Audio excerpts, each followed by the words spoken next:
to the FedEx shop to get the bubble wrap. We heard crickets. There's a guy with a bait shop that picks up these crickets. I said, we'll do crickets for tickets, man. We set them loose in his car. When they crawl in the vents and die, they release a terrible smell that cannot leave the car. Bro. So he had to trade in his Audi.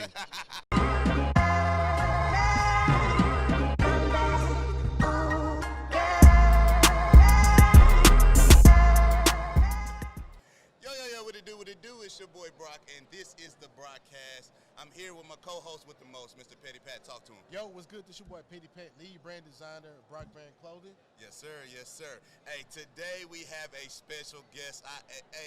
This is one of the guests I was hoping to get on the show. One of my OGs. He's a two-time Super Bowl champ. He's a great husband and father.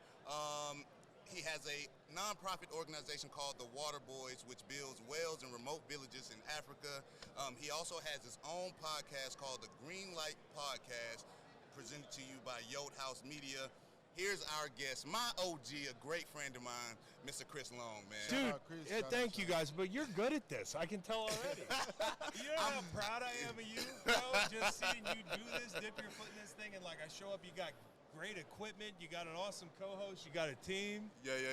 I know you, bro. You're going to crush this thing, dude. Man, you know me, bro. I don't mind just jumping out on faith and just going, dude. bro. You're the man. You know me. The introduction was crisp. Bro, I mean, I hope I'm working, bro. I'm working. Yeah, so it's awesome. I'm working, bro. Can you explain to the people just real briefly about our D-line that we had at the Rams? Oh, my God, and just dude.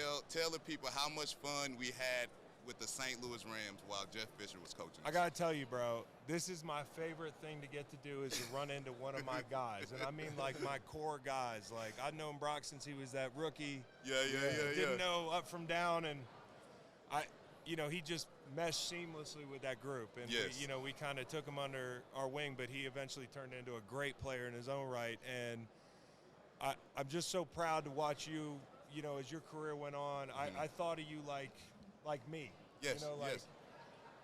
You were underappreciated. You didn't get to win a lot in L.A. with the Rams, but I think anybody that played with you, would say, like, that was a great vet. Yes. And hopefully, that's what you could say about me. But I know learned from talking you. to guys, it was so cool to see guys look up to you, because that meant not only we did our job, right, but you're having success and you had a great career, man. But that D-line, I love those guys, man. Yes. We still got the group text that Yes. pops off. We still talk to Mike Waffles crazy ass. Yes.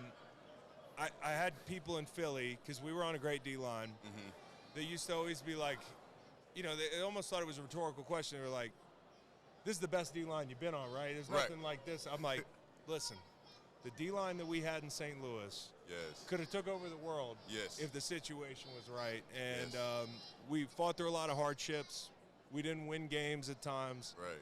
But we spent every minute together, and we loved every minute we spent together. And, bro, like, y'all are my brothers, man. I love you guys like brothers. And so I'm so happy we still have a group chat, and now I'm happy you've got a podcast. Yes, sir. So we can keep in touch that way. Yes, sir. When you were starting your podcast, you remember me texting you like, bro, how did you get this started? Like, I see you doing your thing. I support you. And then your consistency, and then now you blew up. Like, how does that feel now that you're here? It feels good, man, but you're probably like me where you didn't get in it just for money or, for your bit.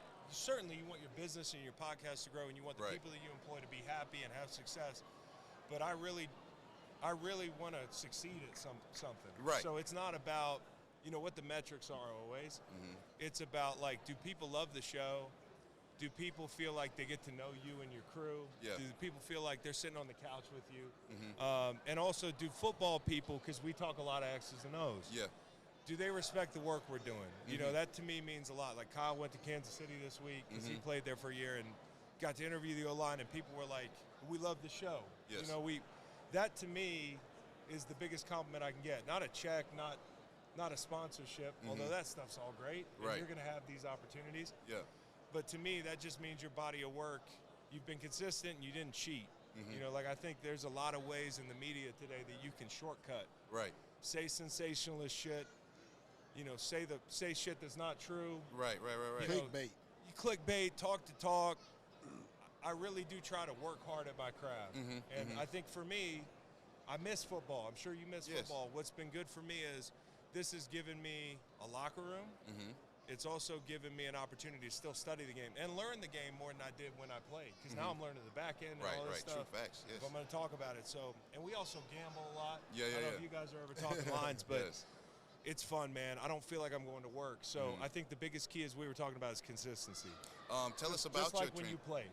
Yes, it's just being consistent. Sure. Being consistent. Yeah. I mean, that's all you need to be. You don't need to be a great, tremendous player. Like when AD came, I was like, let me just fall in line because I see his greatness. And if he's consistent and great, that's where you get the Hall of Famers. Facts. Talk to us about your transition, leaving the league, going into your own podcast, and how that was. Because I try to give our listeners a little backside story of all our guests on just the entrepreneur side, stepping out on faith, doing your own thing. Talk to us and tell our listeners about that. Yeah, it's scary. Retirement's scary, dude. I mean, since we were kids, I mean, it's just – we knew one thing. Right. We had a goal, and we worked our asses off to accomplish that goal, and we also were around a lot of like-minded people. And in a good way and in a way that, like, hey, the biggest daycare center in the world is a D-line room in the NFL. Right. So, like, I don't get to hang around William Hayes at my next job. I don't get to hang around. Yes. I'm sure you guys talk about, I don't get to Robert Quinn, guys like that, Eugene Sims, who FaceTimes me every Friday from the barbershop in Mississippi to argue about some sports topic.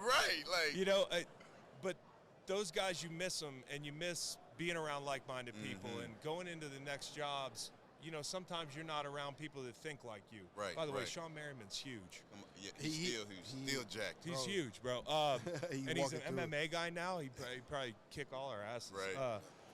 But one-on-one. I'm just speaking for myself, Brock. I don't know. But I think that's the thing that's hard is like being away from the people, and then your identity is so wrapped up in football. Even if you have other things in your life, like whether you know it or not, it's an existential crisis that every guy's going through. So, and then the loss of structure. Yes.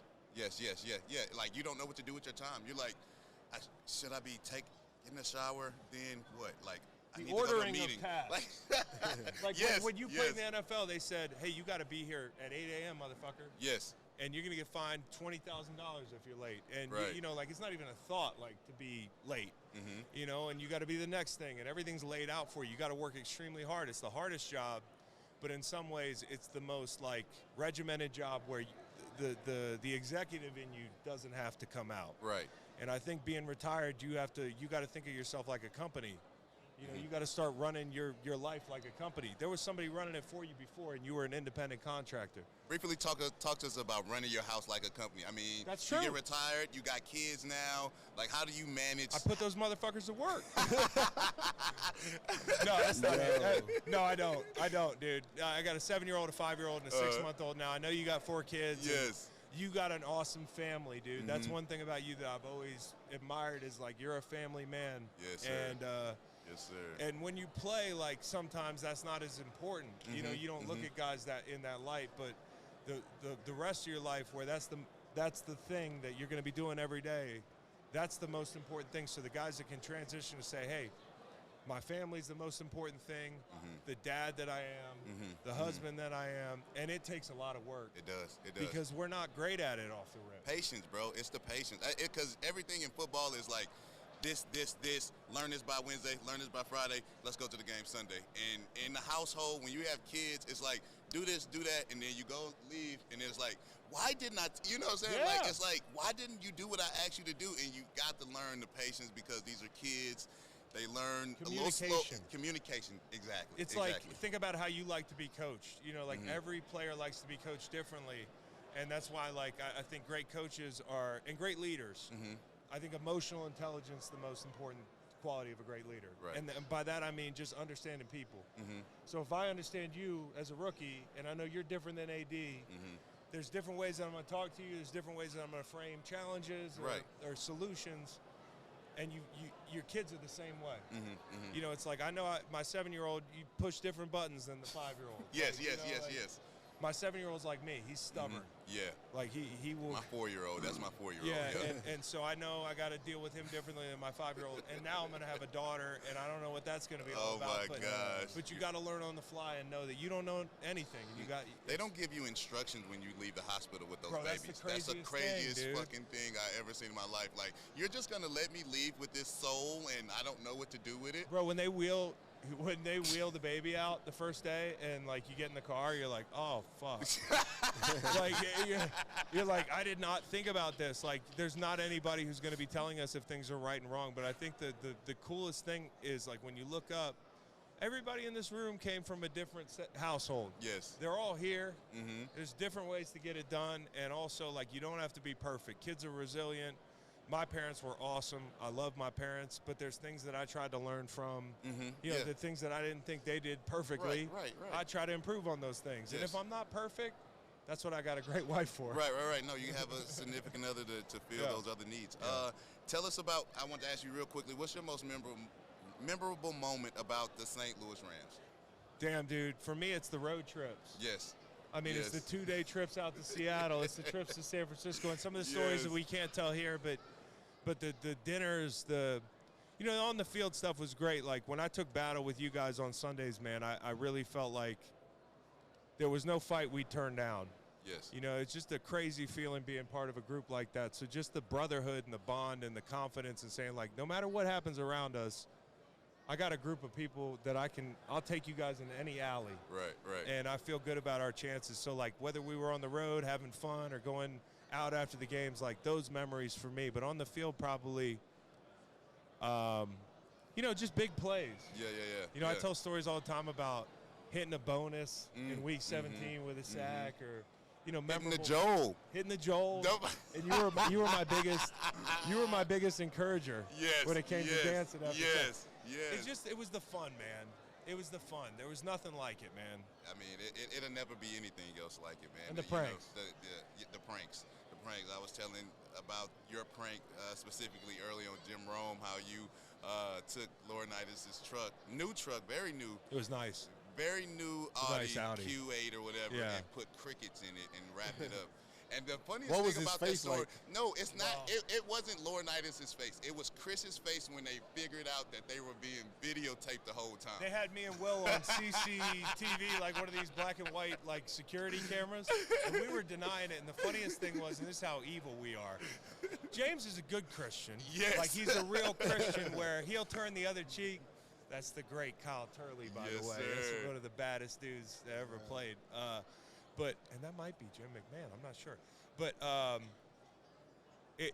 when it came to the James, you knew he was going to turn the other cheek. So you could do pranks on James and not worry about him getting back at you. So we did the thing. We went to the FedEx shop to get the bubble wrap. And when me and William were down there on a break in training camp, we heard crickets. And so we said, what are these here for? They said, there's a guy with a bait shop that picks up these crickets. I said, well, wait till he comes and we're going to talk to him. So we said, hey, we'll do crickets for tickets, man. And we traded him some tickets and got like 10,000 crickets. We set him loose in his car. And obviously when the crickets, not obvious to some people, when they crawl in the vents and die, they release a terrible smell that cannot leave the car. Bro. So he had to trade in his Audi. But my favorite part about that night was, after practice, was like, I'll stay late with you, James. We're going to find out who did this. And I helped him clean out his truck for 2 hours and then offered to give him a ride back from the – and he was just like, man, I understand these pranks, but this is just like, it's really disruptive. And I'm like, I know, man. So I get him in my truck, and he's sitting in the front seat. And the funniest thing is, as soon as he shuts the door, I look behind him, and all his clothes that I took out of his car were hanging behind him. So if he looked over his shoulder, he'd know it was me. Right. Yeah. I had to drop him off that night. He found the footage the next day, but we love James, bro. He was Shout out James, bro. Shout out James. He was so man. distraught about this car. He didn't even look back and see all this He stuff. did try, bro. Yeah. He was working on a plan that he couldn't hatch, which was to ship my truck over to London and have it on the practice field when we got to London, which at that point it's like checkmate. Some British guy's buying my truck. No, like, facts. I'm not going to get that shipped. So. Before you get out of here, we got a little bit more time. Talk to us, tell our listeners about any advice that you would give them for any endeavors they have, because like me and you, we stepped out on faith and did this thing, but so many guys who leave the league have, they're trying to find their purpose. Can you tell the guys who are trying to find their purpose, like, what they have to do? Any advice for those guys? Yeah, whether you're a football player or somebody changing careers or whatever it is, like, life is hard, man. I think the thing I realized talking to a lot of players and people thinking everybody's got it made, whether it's mental health, whether it's family challenges, whether it's challenges at your job, everybody's got problems. And everybody feels them the same, even though we might have it better than somebody else. Yeah. And I think the biggest thing I've learned since football is work on yourself. Yes. You know, like I said, run your life like you're a CEO, but you're the CEO of you, man. So whether it's substance abuse, whether it's your health, you know, exercise, whether it's am I checking in with my buddies? Do I call friends enough? Do I do things that I'm socially integrated enough? You know, like, take care of yourself so that you're at 100% when you go to meet these challenges. I can't tell you how to meet each challenge, but I can tell you that a lot of people are walking around and don't realize how much they can change their way of thinking by how they take care of themselves and just being intentional about the connections we make, the people we have around us, the energy, man, energy's a real thing, dude. I used to think dudes, like these celebrities are like, man, my energy. Like, I was like, man, these guys are like too rich. They're just they're bored. But it's true, man. Energy's a real thing, and if you bring a certain energy to work, wherever you go, you're going to get those same things back in your life. Now, it's not 100%, but if you come with a great attitude and you really lead with love and try to connect with people and help people, those things are going to come back to you, man. I'm not saying karma's real, but you're a magnet for whatever energy you put out. And so I think, like, just focusing on your energy and being 100% to go meet those challenges. Yes, man. Hey, shout out to Chris Long. Boy, came out here and dropped some knowledge. That's what I mean, dude. I'm a 38-year-old guy. I've been through a lot of shit, had some ups and downs, but but I'm still working on it. Talk to us. Where do people can find you, man? Greenlight Podcast. You can check us out on Greenlight, you know, for the charity stuff, chrislongfoundation.org, waterboys.org, and then you can catch me on Inside the NFL with my guys, Ocho, Ryan, Jay Cutler, Channing Crowder, having some fun with that stuff. I know that group is fun. Oh, it's fun as hell. It's fun as hell. It's not even like work. We came out here on a plane yesterday. It reminded me of us traveling to whatever. It was dope. Look, before we go, bro, I want to make sure you got some merch from us. Yes, sir. Oh, dude, I need the merch, bro. And by the way, he's got a Johnny Cash shirt on. Yes, awesome. And by the way, Brock's got the Cartiers. Yes, I've been in Detroit. You know, that's what happened. I've been in Detroit, so you know. The Detroit thing, bro. I had to boss up, man. I'm not sure if are you a 2X? 2X. Yes. 2X. Yes. Hey, I'm 243 right now. I'm a lot different than I was. No, 2X is gonna fit you. Oversized shirt, Brock brand. The quality is crazy. We just appreciate you rocking with it, bro. Taking the time. Psyched. I see the little palm tree on here. Yeah. I'm a festive guy. Come on, man. Thanks, dude. Yes, sir. I appreciate you. Super We're proud gonna of make you, sure man. we get you out a full care package sent out to you, bro. Yes, sir. Talk to the people. You got any last words for Pat? Brock Brand Clothing. Oh, I'm sorry, my bad. I didn't know which camera to look at. Guys, go check us out. Brock Brand Clothing. My boy got some Brock Brand Clothing today. I'm gonna rock Brock it. Brand Clothing on Instagram.com. Petty Pat, Petty _ Pat on Instagram. You shout out. I'll be following, man. Mine Joel91. Joel 9 the number ONE spelled out. Joel, man, and I appreciate you coming on. And the people that rock with us, y'all already know the motto. Don't get ready, stay ready. Peace.